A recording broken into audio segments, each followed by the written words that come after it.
als Aufsteiger des Jahres, wie ein Wirbelwind, ist er in diesen festgefügten Kreis eingebrochen, in dem es ja so aussah, als würde es für einen deutschen Fahrer keinen Platz mehr geben.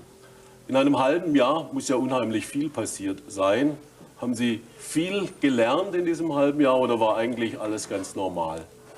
Also ich glaube, die Voraussetzungen, die waren mit Sicherheit schon weitaus früher gegeben, weil ich habe 1989 schon angefangen, mit Mercedes ein Testprogramm zu fahren. Das war damals dieses Junioren-Mercedes-Team in der Sportwagen-Weltmeisterschaft und bin der Meinung, da mir die Grundsteine oder diesen letzten Schliff einfach geholt zu haben, um reif zu sein für die Formel 1 und habe letztendlich zur richtigen Zeit im richtigen Auto sitzen können und habe dann ganz einfach auch noch ein bisschen aufs Gas getreten und das hat dann funktioniert, aber reif für diese Sache war ich einfach schon vorher, habe halt nur zu dem Zeitpunkt das Glück gehabt.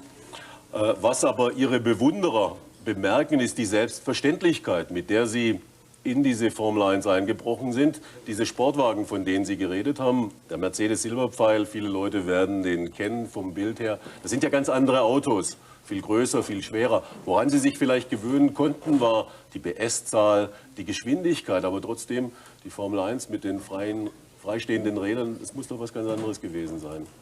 Sicherlich ist die Formel 1 nicht direkt zu vergleichen mit der Sportwagen-Weltmeisterschaft oder mit dem Sportwagen, weil es doch ganz andere Autos sind, wie Sie ja schon sagten. Aber wie eben gesagt, die Geschwindigkeiten, die Kurvengeschwindigkeiten, die Geschwindigkeiten auf den Geraden, die Drehzahlen, die Leistung, das ist alles annähernd dasselbe wie in der Formel 1. Das Auto ist lediglich etwas schwerer, ca. 200 Kilo, aber lässt sich doch sehr Formel 1 ähnlich fahren, nachdem man ja im letzten Jahr oder in diesem Jahr auf die Saugmotorenklasse umgestiegen ist, wo die Autos nur noch 750 Kilo haben.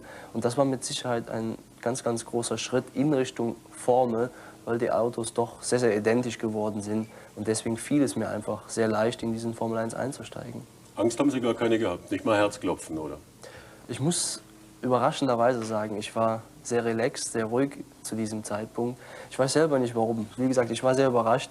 Es hat alles so fantastisch funktioniert, aber ich denke, dass ich deswegen so ruhig war, weil mir die richtigen Leute zum richtigen Zeitpunkt das richtige Auto zur Verfügung gestellt haben.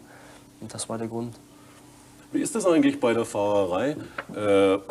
Angst, sagen alle Rennfahrer, haben sie nicht, sonst würden sie aufhören und so weiter.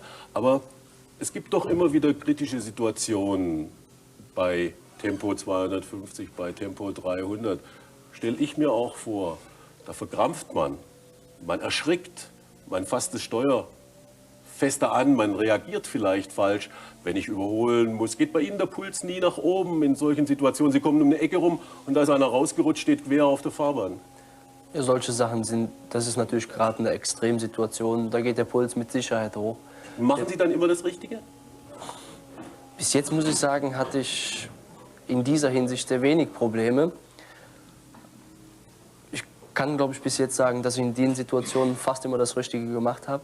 Machen Sie das intuitiv? Ich denke, dass das geht einfach das ist einfach ein Instinkt, den man hat, einfach das Richtige in dieser Situation zu tun. Meistens ist das Richtige, manchmal halt nicht. Ich meine, ich hatte beim vorletzten Lauf in Suzuka eine Situation, wo ich scheinbar nicht das Richtige gemacht habe. Da bin ich halt mit 280 abgeflogen. Aber um zu der Angst zurückzukommen, ich denke, Angst ist in diesem Moment einfach nicht das richtige Wort. Weil wer Angst hat und sich in so ein Auto reinsetzt, der kann, glaube ich, nicht schnell fahren. Ich würde eher Respekt sagen. Respekt, das trifft, glaube ich, eher zu. Bei all diesem Tun, wie viel Prozent ist Talent, Instinkt, was wir schon gesagt haben, und wie viel ist erarbeitet und gelernt? Das ist eine gute Frage, die ich nicht sehr gerne beantworte, weil ich mich nicht selber beurteilen möchte.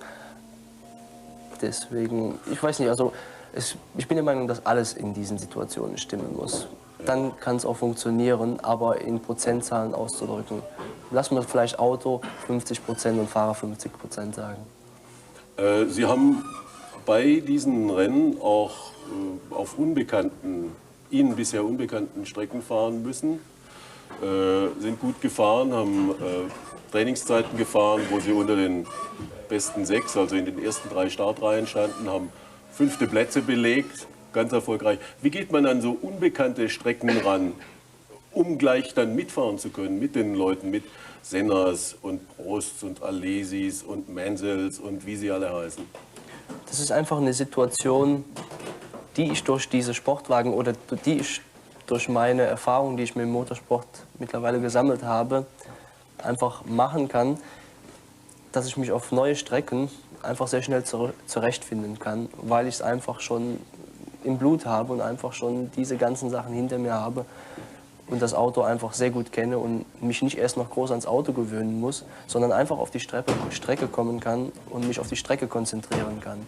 Und das ist, glaube ich, ein wichtiger Punkt bei mir, dass ich da nicht sehr viele Probleme habe, weil man in diesen ganzen Trainingssitzungen nicht so viel Zeit hat, um sich wirklich erstmal an die ganzen Sachen zu gewöhnen. Man muss wirklich reinsitzen können und gleich von vornherein ziemlich am Limit fahren, um dann auch Aussagen über das Auto treffen zu können, machen zu können, um das Auto zu verbessern. Weil wenn man zu lange mit dem Auto oder mit sich selber braucht, um sich an diese Situation zu gewöhnen, dann verliert man einfach zu viel Zeit, um am Auto und an sich selber zu arbeiten.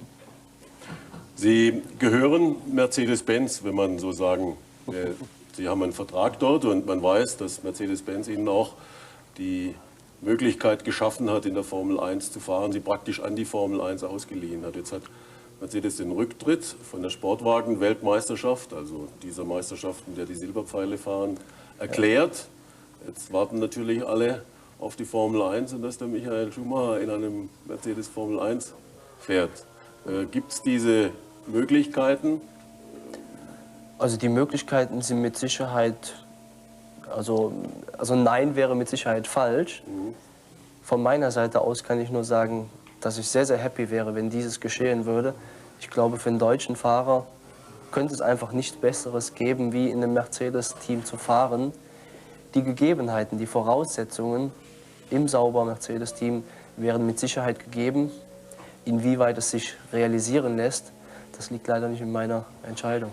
Aber man hört so, Sie sind ja mit den entscheidenden Leuten zusammen, Gerüchte und so weiter. Um nochmal nach der Prozentzahl zu fragen, was schätzen Sie, wie viel Prozent ist die Wahrscheinlichkeit, dass Mercedes in die Formel 1 einsteigt?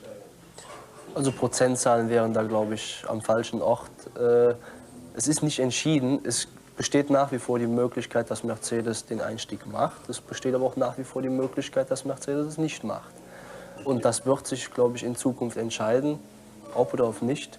Wir werden sehen. Wir werden sehen. Ich nehme an, dass Sie sich für die Formel 1 entscheiden werden. Und dann werden wir uns natürlich alle darüber freuen. Vielen Dank, Michael Schumacher. Und